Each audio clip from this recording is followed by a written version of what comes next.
What's up, people? How come something tells me that this is all just an act and a show? And that Donald Trump, kind of like Ronald Reagan back in the day, is a very good actor. I mean, this whole thing is crazy. Okay, you got the main situation, right? Where I want to read this and I just want to put everything together, right? To make sure, to show you the levels of BS that you're being fed as a population. Okay, State Supreme Court. Hold on, let me let this reload. The page reloaded. Okay, State Supreme Court delivers unanimous decision on Donald Trump case. Okay, 125/2024. Maine's highest court refused on Wednesday to weigh in on whether embattled former President Donald Trump should stay on the ballot in the state before the U.S. Supreme Court decide on a similar case in Colorado. On December 19th, Colorado became the first state to declare Trump ineligible for the White House under a constitutional clause that prevents insurrectionists from holding office. A few days later, Maine, another Democrat-led state, moved to disqualify Trump from running on the state's primary ballot, citing Section 3 of the 14th Amendment. Okay, hold very tightly to that thought, right? Because what I did, I said, hold on, because what you have tragically in this country, and I've mentioned it before, Americans don't read. Okay, was Donald Trump ever found guilty of insurrection on January the 6th? Now, this is from the second article that you're reading or looking at. I am reading from the ultra left-wing liberal New York Times, and this February 13th, 2021. A Senate still bruised from the most violent attack on the Capitol in 2 centuries acquitted former President Donald J. Trump on Saturday in his second impeachment trial, as all but a few Republicans locked arms to reject a case that he incited the January 6th rampage in a last-ditch attempt to cling to power. Under the watch of the National Guard, troops still patrolling the historic building, the bipartisan majority cast votes finding Mr. Trump guilty of the House single charge of incitement of insurrection. They included 7 Republicans, more members of a president's party that have ever returned an adverse verdict in an impeachment trial. But with most of the Mr. Trump's party coalescing around him, the 57-43 tally fell 10 votes short of the 2/3 majority needed to convict and allow the Senate to move to disqualify him from holding future office. Okay, the article is much longer, but that's all that I'm going to read. This man has never been found guilty of insurrection. What? The only thing that I'll say is that your government knows that you're ignorant. What is Colorado and Maine doing? You can't move to remove somebody for something that they aren't guilty of. Like, what the fuck is the media talking about? This is just that's why I say this comes off like a big old drama show. Because if they were just honest, and that's all elements of the media, and I guess you got to do at least one time, I ain't going to say one time. This is the second time that I'll take my hat off to the New York Times.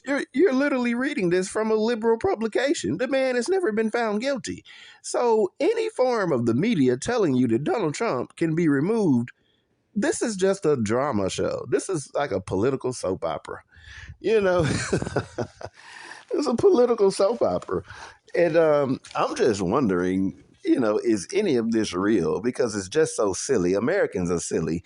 I think that we just view presidents, that we gather up ourselves, so to speak, right?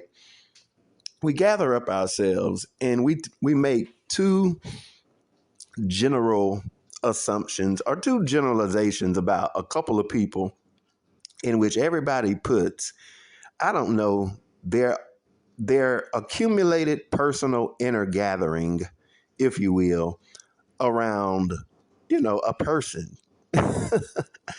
And it's just so crazy to me that people just back and forth arguing. I think most people probably, I don't know, in the long run, wouldn't care to hang out with either Trump or Biden.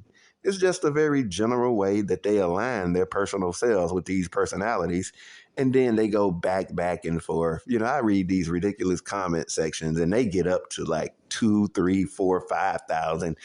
And people begin going back and forth about things that don't have anything to do with politics, in which one side in general uses the term Trumper and the other sides in general uses the term liberal or leftist or Democrat.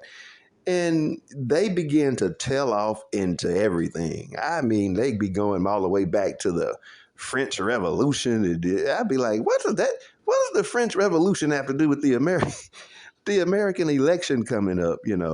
But this is just crazy. But for the record, Donald Trump has never been found guilty of insurrection.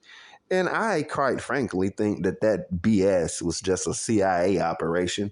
It didn't look like an insurrection to me. It looked like a big old protest. They got a bit rowdy.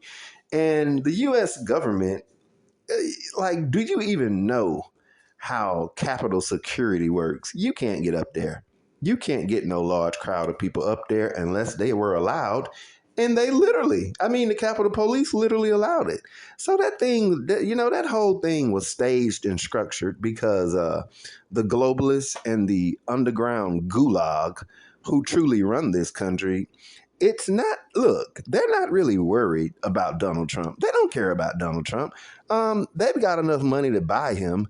They just don't want to have to, because in general, there is just one little thing that the gulag, the underworld people that run America, who truly run it, they just in general, this is something that they know. They know what certain candidates represent to the general population. And they don't want to go that direction. They don't want to deport immigrants. They don't want to do all that right-wing stuff. They don't want to do that. America, with the way that the outsiders and the gulag that run this country look at it, it is best destroyed underneath liberal order. Immigration and all of that stuff, it's best destroyed under liberal order. They, in general, just want the American public to go away, and hopefully they can blast you with enough entertainment to make you just ignore everything. And like I was telling you yesterday when I did this, these statistics, do about police killings? They can so distract the nation and get us arguing about these police killings. But there's not a year that passes hardly where there aren't twice as many white men killed by the police. And I was just sitting there, even after I uploaded that video here to TikTok, I was just sitting there for 2 hours in a state of amazement at how you cannot hardly Google any of these white men that were killed. I tried everything. I kid you not. I mean, I was trying everything. I'm like, white person killed by the police. And it's like, they show you nothing but black people. And then I tried to just search for states where there are no black people. Okay, well, you can find it in Fargo, North Dakota, because they have no choice. I'd be like, man shot it by police in Fargo.